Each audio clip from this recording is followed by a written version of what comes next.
Hello class, in this video I'll discuss lesson 7.3 calorimetry, specific heat and heat capacity. Okay, so let's start. So when you eat food, do you notice that you have here the value of the calories?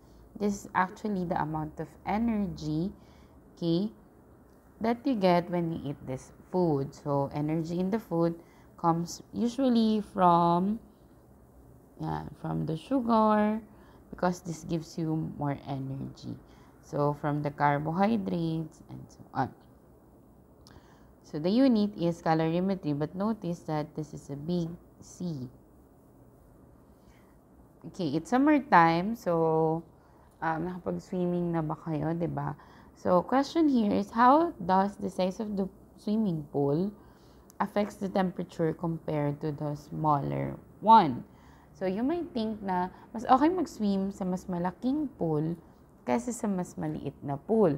Kasi sa mas malaking pool, gaya ng lap pool, mas matagal siyang uminit kasi nga mas madami yung tubig nito. Kumpara dun sa pool na mababaw na at maliit pa, so mabilis mag-init yung tubig. Unless siguro may continuous source of water doon or free-flowing yung tubig. So today, we'll relate that to calorimetry, specific heat, and heat capacity.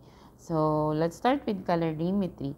So calorimetry comes from the word calor and metry or metro, which means a measurement of the calories or the measurement of the energy. Okay, so aside from computation, we also have instrument used to measure the energy, and that is what we call the calorimeter.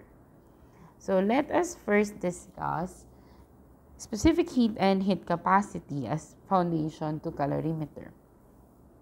So here are your objectives: differentiate specific heat and heat capacity, calculate specific heat and heat capacity, and then understand the mechanism of calorimetry using data from calorimeters.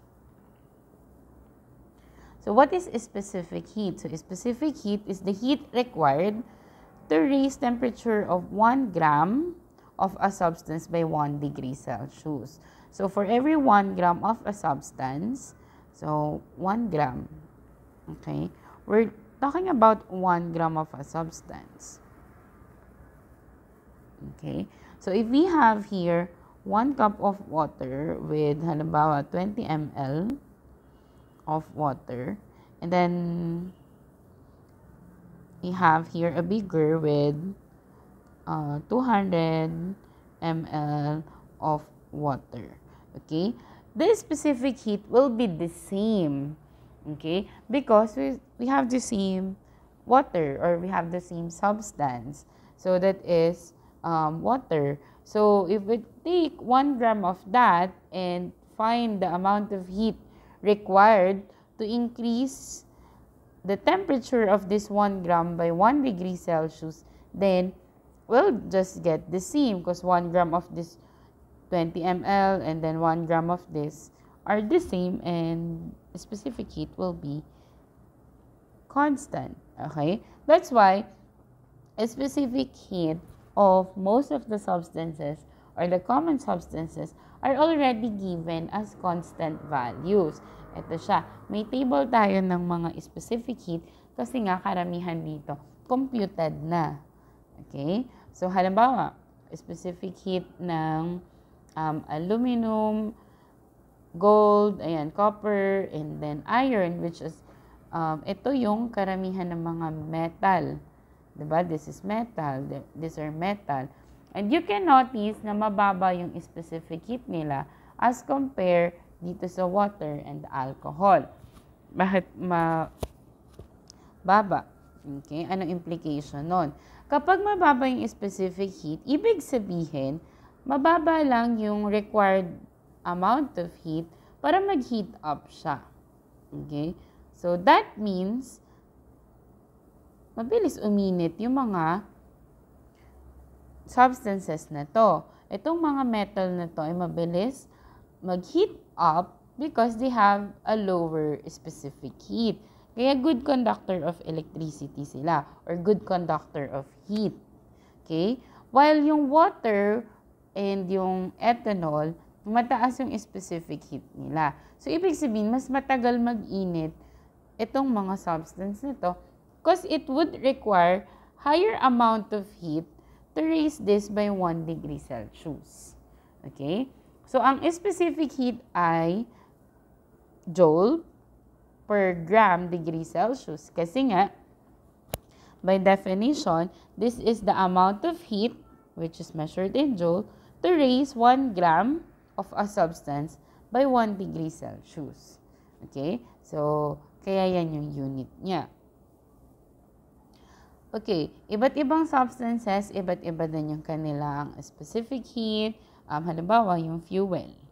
Okay? So, yung fuel ng mga sasakyan, iba-iba din yung specific heat. Makakatulong na alam natin yung mga specific heat para malaman din natin ano yung type of oil na mag-fit dun sa machine. Okay? Or dun sa engine. Kasi it has something to do with the efficiency. Kasi kung yung machine, diba, remember in the first law of thermodynamics, we talk about there is a work done on the system and by the system. So, there is something working on the system, and that is the effort coming from the outside of the system or the surrounding. Okay? So, kapag alam mo yung specific heat, then alam mo din yung work na kaya nung engine. So, with that, malalaman mo kung ano yung tamang fuel para doon sa kayang gawin ng machine. So, that would increase the efficiency of your machine. Okay? So, ayan. Meron din tayo ditong ibang unit ng specific heat, pero ganun din siya. Ito is Kelvin, which is a unit of temperature. This one is kilograms, which is a unit of mass. Okay? So, pag kinonvert natin siya sa joule, and then yung kilogram to gram, and then yung Kelvin convert to degree Celsius, then we'll be arriving with this one, which is the common unit for that's the common unit for specific heat.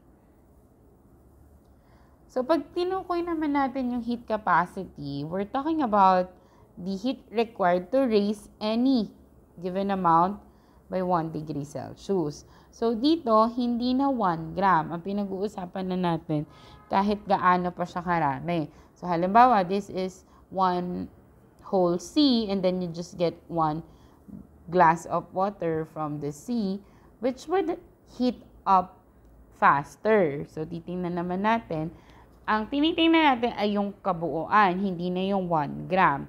So, kung yung kabuuan, this would heat up faster than the sea because this is a smaller mass or less mass. And this is larger mass. Right? So, yung mas maliit yung mass, mas mabilis uminit at yung mas malaki yung mass or mas madami, mas matagal uminit. So, kapag yun yung pinag-uusapan natin, yung kabuuan, we're talking about the heat capacity. So, heat capacity is the heat required. That's why we have joule. The heat required to raise the temperature of a substance by 1 degree Celsius. So, joule per degree Celsius. So, balik tayo dun sa example kanina. So, we have here, ito, 20 ml of water and 200 ml of water. Kung specific heat, same sila ng specific heat. Pero kung heat capacity, magkaiba sila ng heat capacity. This one will have higher heat capacity than the smaller one. Okay? So, naiintindihan? Ayan. So, heat capacity, again, is dependent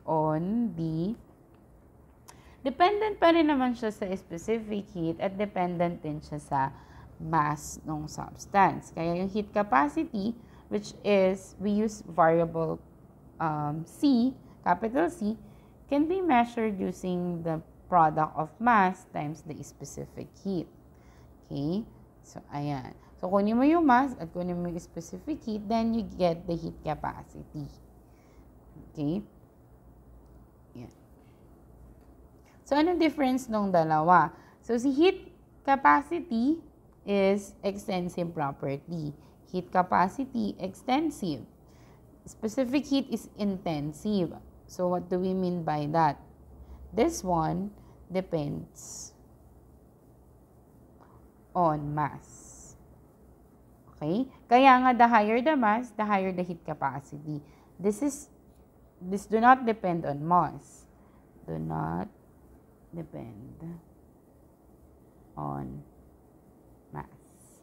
Okay? Kasi nga, 1 gram lang naman yung pinag-uusapan natin. Basta same substance.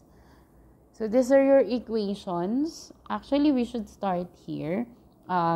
Heat capacity is equal to the product of mass times specific heat is specific heat. Okay? Yan. Mass times specific heat. And then, you can also get the amount of heat using the heat capacity multiplied by the change in temperature. Okay? So, if you substitute here the heat capacity, makukuha mo to. Ayan siya. Tandaan na yung capital C, okay, is heat capacity, and in some books, yung small c ay specific heat. Okay? So, paano mo malalaman kung nalilito kayo sa heat capacity at specific heat? Huwag kalimutan yung unit. Kung specific heat, okay, specific heat is S, the unit is joule per gram degree Celsius. Pag heat capacity, joule per degree Celsius. Yan yung unit. Okay? So, tingnan mabuti yung unit. Sa ibang books kasi, yung specific heat ay C. At ito ay small c. So, it would look like, kung C yung gagamitin natin, ganito yung itsura niya. C. Ayan. Where C here is not heat capacity, but specific heat. Yeah. So, using the Laguna Lake as an example, so knowing that the density of the water is 1 gram per ml, and then if we have 2.25 times 10 to the positive 12 liters, okay, so kapag water yung pinag-uusapan, 1 gram of H2O is also 1 ml. Okay? Direct conversion lang din sila. Kapag water at normal room temperature. So, we get the heat capacity, how much heat or how much energy is needed to raise the temperature of Laguna Lake by 1 degree Celsius. So, para maitaas yon, so 1 degree Celsius, ilang energy? So, therefore, you have to look for the heat capacity. Okay? So, for the heat capacity, okay, so dagdagan lang natin to na per degree Celsius. Ayan. So, ito yung mass or yung measurement nung mass ng Laguna Lake multiplied by specific heat ng water, which is constant at 4.1, oops, this should be 148. 4.148. Okay? Ayan. And then, you just basically solve. So, again, kung titingnan natin tong example, si beaker 1, na may 1 gram of water, yung specific heat niya would be 14.184 joule per gram degree Celsius. Pero si water naman, na may 60 grams, ito pa rin yung specific heat niya. But to get the heat capacity, which is capital C, you just simply multiply that because heat capacity is equal to mass times the specific heat.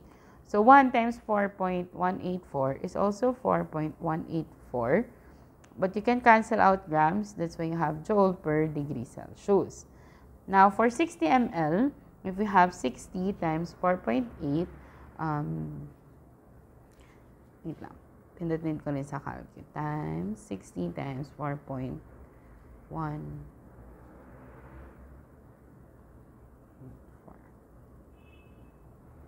So we have 251.04 joule per degree Celsius. So the greater the mass, which is also the greater the volume, then the greater the heat capacity. Okay? So, ayan.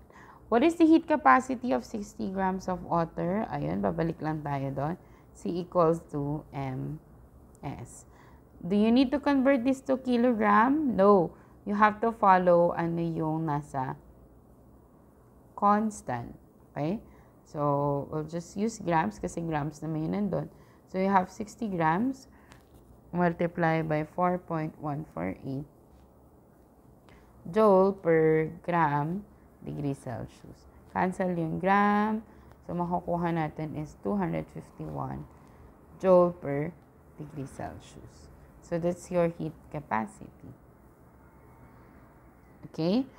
So, if you already know the heat capacity, okay, then you can also know kung ano yung change in temperature. Okay? So, sabi kasi natin, heat capacity, specific heat is by 1 degree Celsius. E, paano kung gusto mo na to 28 degrees Celsius? Tatawid na siya ng 3 degrees Celsius, diba? So, ilan na yung amount of heat na kailangan mo? Paano kung binago pa natin yung given? So, halimbawa, 25 degrees Celsius papuntang 99 degree Celsius. Paano mo malalaman yung amount of heat required? So, you have to use now this equation. So, Q, or the amount of heat, is equal to the heat capacity multiplied by the delta T. And heat capacity is equal to mass times the specific heat. So, ayan. So, you can use that. So, you look at the change in the temperature. So, example, 466 grams of water is heated from 8.50 degrees Celsius to 74.60 degrees Celsius. Calculate the amount of heat absorbed in kilojoules. Okay, by the water. So, ang tinatanong is yung amount of heat. So, sige, sulat natin. Yung given natin, we have mass ng H2O, which is 466 grams. We have the specific heat equal to 4.148 joule per gram degree Celsius. And then, we have initial temperature equal to 8.50 degrees Celsius. Final temperature equal to 74.60 degrees Celsius.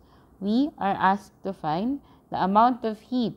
So, if you are asked to find the amount of heat, where are we? Amount of heat, so that is dQ. Not dQ, but Q. Okay? So, ayan yung Q. So, kung hinahanap natin yung Q, Q is equal to heat capacity multiplied by the change in the temperature. Heat capacity is mass multiplied by the specific heat. Delta T is final temperature minus the initial temperature.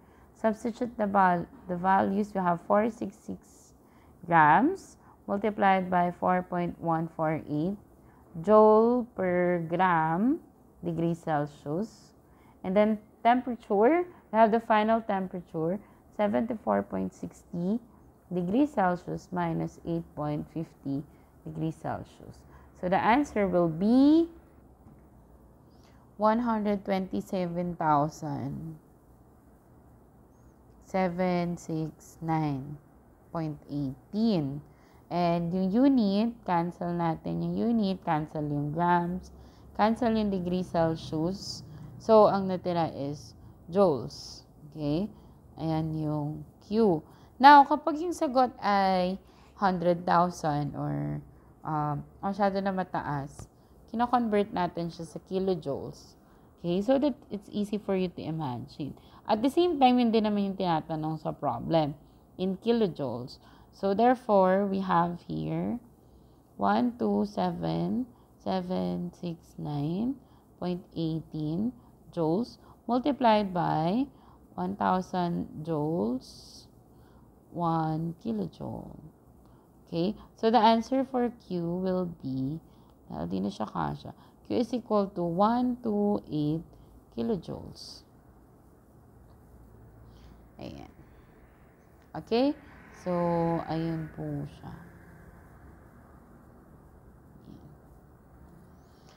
Okay, next example would be this one.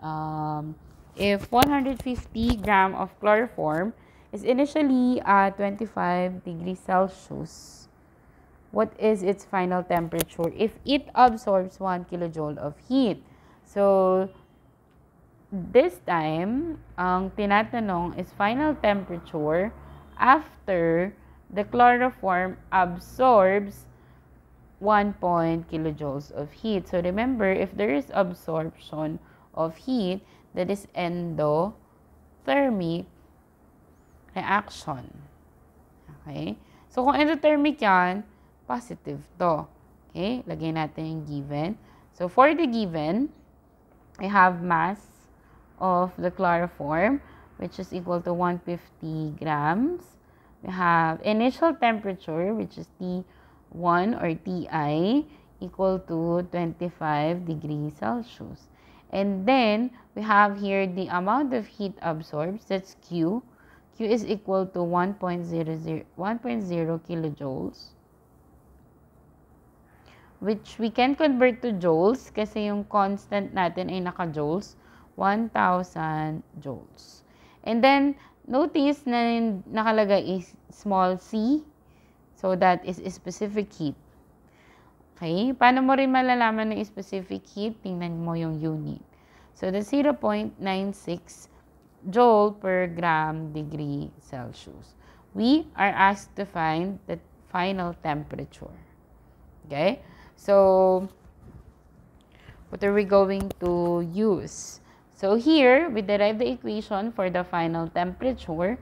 So, from your Q is equal to MS delta T, where delta T is your final temperature minus the initial temperature. Right? So, ang kailangan natin ay si final temperature. So, to derive for that, you divide both sides first by MS so that you can cancel here. And then you have here TF. So, pagpalitin natin ang position para nasa right side na. Final temperature minus initial temperature is equal to Q over MS. Then, you add T1 on both sides, or you just simply transpose it. So, that will be TF is now equal to Q over MS plus T or T1. Okay? So, yun. Substitute lang yung value. So, we have here TF is equal to Q over MS plus T1. Okay? In some books, you can see T1 or T1 and T2. So, 1,000 joule over, the mass is 150 grams. Okay? The specific heat of chloroform is 0.96 joule per gram degree Celsius. Okay? Plus the initial temperature, which is 25 degrees Celsius. Do you need to convert this? No need. Kasi yung constant natin naka-degree Celsius. So, we can cancel out here grams. We can cancel degree Celsius. So, you're left with the final temperature. So, what will be the final temperature?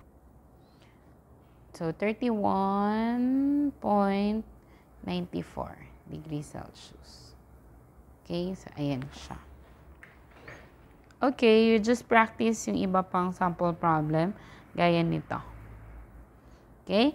Now, let's talk about the coffee cup and the bomb calorimetry or calorimeter.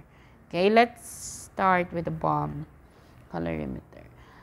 So, recalling heat of combustion or yung enthalpy ng reaction. So, halimbawa, when there is a reaction, then nagkaroon ng combustion, then there is a release of heat, right?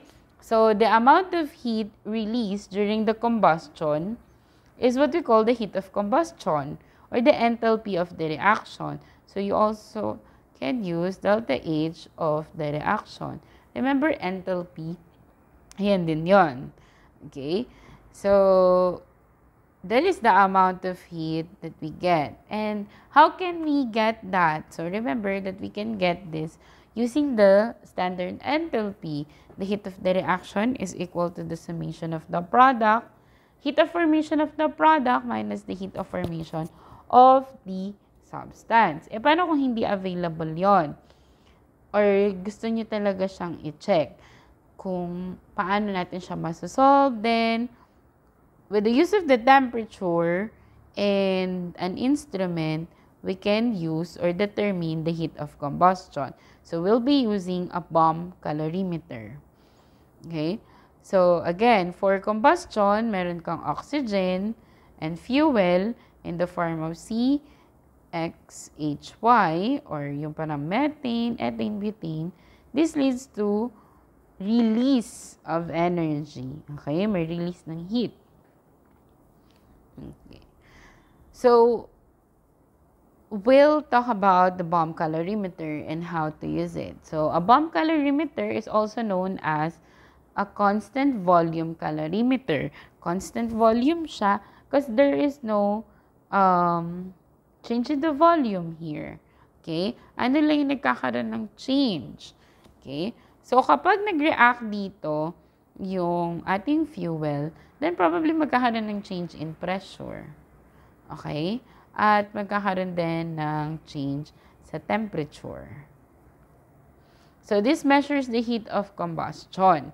So, anong itsura ng bomb calorimeter? Ito siya. So, we have here a closed, actually not just closed, but insulated or an isolated system. Okay? So, isolated siya so that the environment would not contribute to the heat of the reaction kasi nga gusto natin makuha yung certain heat of combustion lang. Okay? So, we have here a container that would have the a vessel here for our fuel. Okay? So, dyan natin ilalagay yung fuel and then may oxygen dito. And when they react, plus you ignite this ignition, i-ignite mo yan. Okay? Ngayon, magre-react na yung oxygen at yung fuel, then magkakaroon ng combustion. Okay? So, kapag nagkaroon ng combustion, anong expectation doon? Magre-release siya ng energy. Right? Kasi nga, nagkaroon ng combustion. So, yung i-release niya na energy, lalabas dito, at dito naman sa labas ng container na yon or nung vessel na may fuel, may water. Okay? Ito yung water. Napaligiran siya ng tubig. So, kung nag-release yung reaction or yung combustion ng heat, ito naman yung amount of heat na i-absorb ni water. So, we have here stirrer to equally spread yung heat to achieve equilibrium. And then, we have here the thermometer to monitor ano yung magiging increase ng heat. Okay? So, again, maglalagay ka ng fuel, magre-react yun with oxygen, kasi ini-ignite natin to, may ignition na mangyayari. So, yung i-release niya na heat, i-absorb ni water, making this thermometer change its value. Okay? So, ayan. So, kung babalik tayo doon kanina, isolated system siya para walang contribution yung, ito pala dapat muna. What kind of system siya? So, isolated system. Para walang ambag yung outside environment or surrounding dun sa temperature because we want to get the ideal value for the amount of heat released during the combustion. Okay? And again, yung amount of heat na na-release ng reaction, okay, is yung amount of heat na maa-absorb ng water, which is maa-absorb ng kabuuan ng ating calorimeter. 'Di ba? So, kung uminit na yun, syempre, iinit na din yung ating calorimeter. Therefore, yung positive kasi nag-absorb siya, is equal to the negative reaction. Heat of the reaction. Okay? So, negative, it was released during the reaction. Positive kasi inabsorb nung ating calorimeter. Ako ha? So, ayan. So, if we cannot directly get the value for the reaction, we can simply get yung heat ng calorimeter bago tayo mag-solve nung sa reaction. Okay? So, okay. Dito tayo. Mag-add tayo dito ng page. Let's add a page. Ito na lang para may lines. Yan. Okay. Oops. Mali. It should be landscape.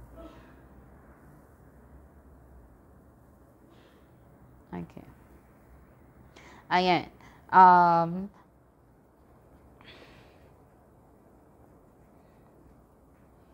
A sample propane is burned in a constant bomb calorimeter containing 1,452 grams of water, which is initially 24 degrees Celsius. After the reaction, the final temperature of the water is 29.19 degrees Celsius. The heat capacity of the calorimeter is 837 joule per degree Celsius.